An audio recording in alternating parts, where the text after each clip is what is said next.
Ganda lang. Baka pumutok.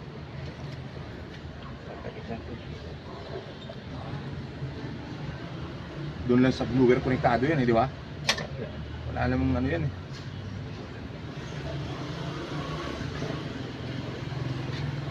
Ay, sarap. Ano yung tubig yan? Wala.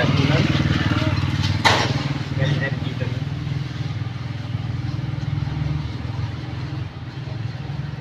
Kulant dito, dahil mo rin kulant doon.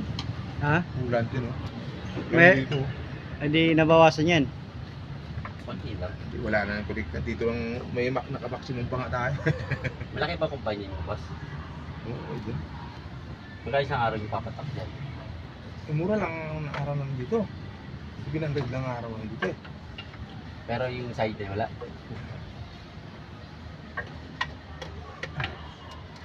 Kung hindi sana nasira to, biyahe ko pa ng pagkasinan ko. Ayan. Oh? Pwede naman. Pwede to. Ngayon mo kasi. Oo. Walang kwenta yung pigpa. Pwede to. Hmm. Nuwala kayo sabi. Wala lang, huwag lang gamitin yung blower. Huwag yun lang gawin. Pwede pala eh. Sabi ka din sila. Hindi, bayad naman kayo. Di karayan mo na to. Pagtapos delivery sa Pure Gold, di karayan mo na to. Bayad naman kayo eh. Di! Magdi-deliver kami. Kaya pag delivery ng Pure Gold,